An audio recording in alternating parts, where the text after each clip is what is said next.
Chapter 3. The Tennis Machine. But Frank did not belong there. As I left the driveway of the Los Monteros Hotel, joining the coast road to Malaga, I drummed the steering wheel so fiercely that I drew blood from the thumbnail. Neon signs lined the verge, advertising the beach bars, fish restaurants, and nightclubs under the pine trees, a barrage of signals that almost drowned the shrill tocsin sounding from the magistrate's court in Marbella.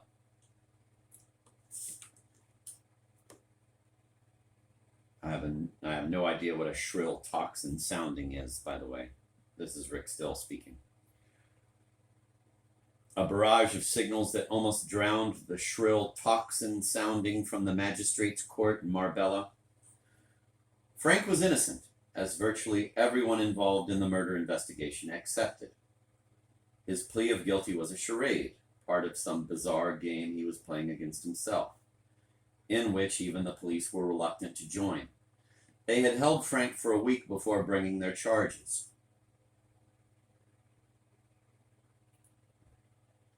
A sure sign that they were suspicious of the confession, as Inspector Cabrera revealed after my meeting with Frank. If Senor Danvilla was the old Spain, measured, courtly, and reflective, Cabrera was the new. A product of the Madrid Police Academy, he seemed more like a young college professor than a detective. 100 seminars on the psychology of crime still fresh in his mind. At least with himself in his business suit, he contrived to be tough and likable, without ever lowering his guard. He welcomed me to his office and then came straight to the point. He asked me about Frank's childhood and whether he had shown an overlit imagination as a boy. Perhaps a special talent for fantasy. Often a troubled childhood can lead to the creation of imaginary worlds. Was your brother a lonely child, Mr. Prentice? Left by himself while you played with the older boys? No, he was never lonely. In fact, he had more friends than I did. He was always good at games, very practical and down to earth. I was the one with the imagination. A useful gift for a travel writer, Cabrera commented as he flicked through my passport. Perhaps as a boy your brother displayed a strain of would-be sainthood, taking the blame for you and his friends? No, there was nothing saintly about him. Not remotely. When he played tennis, he was fast on his feet and always wanted to win. Sensing that Cabrera was more thoughtful than most of the policemen I had met, I decided to speak my mind. Inspector, can we be open with each other? Frank is innocent. You and I both know that he never committed these murders. I have no idea why he confessed, but he must be under some secret pressure, or be covering up for someone. If we don't find the truth, the Spanish courts will be responsible for a tragic miscarriage of justice. Cabrera watched me, waiting silently for my moral indignation to disperse with the rising smoke of his cigarette. He waved one hand, clearing the air between us. Mr. Prentice, the Spanish judges, like their English colleagues, are not concerned with truth. They leave that to a far higher court. They deal with the balance of probabilities on the basis of available evidence. The case will be investigated most carefully, and in due course, your brother will be brought to trial. All you can do is wait for the verdict. Inspector, I made an effort to restrain myself. Frank may have pleaded guilty, but that doesn't mean he actually committed these appalling crimes. This whole thing is a farce of a very sinister kind. Mr. Prentice, Cabrera stood up and moved away from his desk, gesturing at the wall, as if outlining a proposition on a blackboard before a slow-witted class. Let me remind you that 5 people were burned to death, killed by the most cruel means. Your brother insists he is responsible. Some, like yourself in the English newspapers, think that he insists too loudly and must therefore be innocent. In fact, his plea of guilty may be a clever device, an attempt to unfoot us all, like a drop shot at the net? Exactly. A clever stratagem. At first, I also had certain doubts, but I have to tell you that I'm now inclined to think of your brother and guilt in the same context. Cabrera gazed wanly at my passport photograph, as if trying to read some guilt of my own into the garish photo booth snapshot. Meanwhile, The investigation proceeds. You have been more helpful than you know. After leaving the magistrate's court, Signor Danvilla and I walked down the hill towards the old town. This small enclave behind the beachfront hotels was a lavishly restored theme village with mock Andalusian streets, antique shops, and cafe tables set out under the orange trees. Surrounded by a stage set, we silently sipped our iced coffees and watched the proprietor scatter a kettle of boiling water over the feral cats that plagued his customers. This scalding douche, yes, that's what he called it, a scalding douche. This is Rick Still reporting. This scalding douche, another stroke of cruel injustice, promptly set me off again. Signor Danvilla heard me out, nodding mournfully at the oranges above my head as I repeated my arguments. I sensed that he wanted to take my hand, concerned as much for me as he was for Frank, aware that my brother's plea of guilty also involved me in some obscure way. He agreed almost casually that Frank was innocent, as the police's delay in charging him tacitly admitted. But now the momentum for conviction will increase, he warned me. The courts and police have good reason not to challenge a guilty plea. It saves them work. Even though they know they have the wrong man, Signor Danvilla raised his eyes to the sky. They may know it now, but in 3 or 4 months, when your brother comes to trial, self-admitted guilt is a concept they find very easy to live with. Files can be closed, men reassigned. I extend my sympathies to you, Mr. Prentice. But Frank may go to prison for the next 20 years. Surely the police will go on looking for the real culprit. What could they find? Remember, the conviction of a British expatriate, avoids the possibility of a Spaniard being accused. Tourism is vital for Andalusia. This is one of Spain's poorest regions. Inward investors are less concerned by crimes among tourists. I pushed away my coffee glass. Frank is still your client, Signor Danvilla. Who did kill those 5 people? We know Frank wasn't responsible. Someone must have started the fire. But Danvilla made no reply. With his gentle hands, he broke his tapas and threw the pieces to the waiting cats.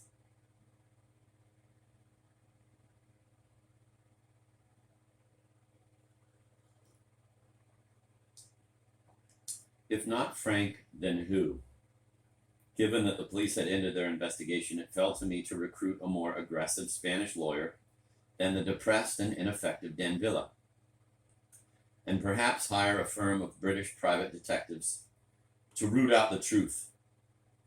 I drove along the coast road to Malaga, past the white-walled retirement complexes marooned like icebergs among the golf courses, and reminded myself that I knew almost nothing about Estrella de Mar, the resort where the deaths had occurred. Frank had sent me a series of postcards from the club, which portrayed a familiar world of squash courts, jacuzzis, and plunge pools. Plunge pools. I say it thrice, plunge pools. This is Rick Still reporting. But I had only the haziest notions of day-to-day life among the British who had settled the coast. 5 people had died in the catastrophic fire that had gutted the Hollinger house. The fierce blaze had erupted without warning about 7 o'clock in the evening of 15 June, by coincidence the Queen's official birthday. Clutching at straws, I remembered the disagreeable Guardia Civil at Gibraltar and speculated that the fire had been started by a deranged Spanish policeman protesting at Britain's occupation of the Rock. I imagined a burning taper hurled over the high walls onto the tender, dry roof of the villa.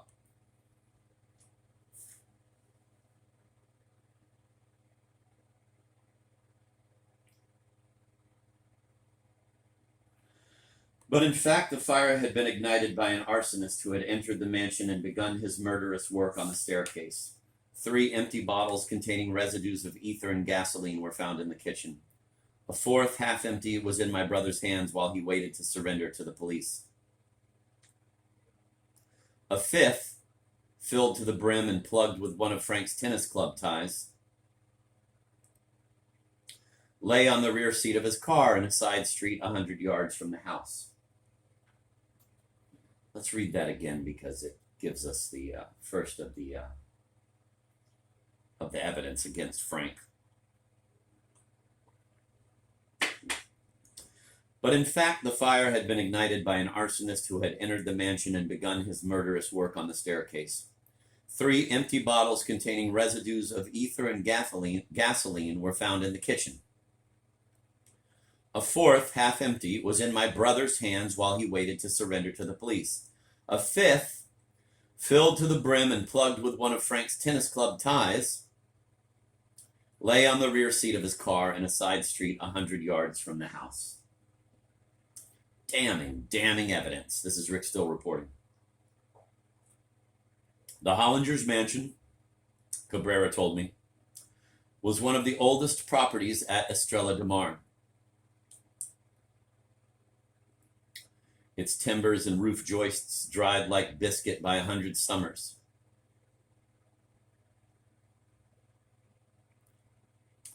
I thought of the elderly couple who had retreated from London to the peace of this retirement coast.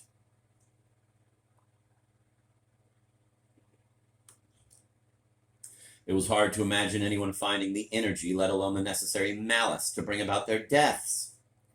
Steeped in sun and sundowners, wandering the golf greens by day and dozing in front of their satellite television in the evening, the residents of the Costa del Sol lived in an eventless world.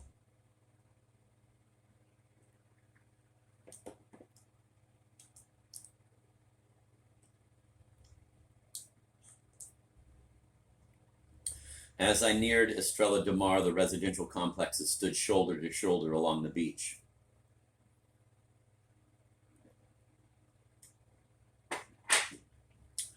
The future had come ashore here, lying down to rest among the pines. The white-walled pueblos remained me of my visit. Strange syntax. The white-walled pueblos remained me of my visit to Arcosanti, Paolo Soleri's outpost of the day after tomorrow in the Arizona desert. God, what a messy sentence. The white-walled pueblos remained me of my visit to Arcosanti, Paolo Soleri's outpost of the day after tomorrow in the Arizona desert. God damn. The cubist apartments and terraced houses resembled Arcosanti's, their architecture dedicated to the abolition of time, as befitted the aging population of the retirement havens, and an even wider world waiting to be old.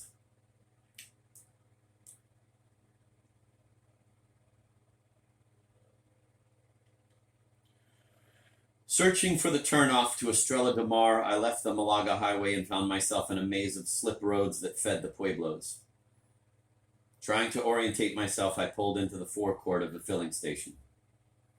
He pulled into the forecourt. This is Rick Still reporting. While a young Frenchwoman topped up my tank, I strolled past the supermarket that shared the forecourt, where elderly women in fluffy toweling suits drifted like clouds along the lines of ice-cold merchandise. I climbed a pathway of blue tiles to a grass knoll and looked down on an endless terrain of picture windows, patios, and miniature pools.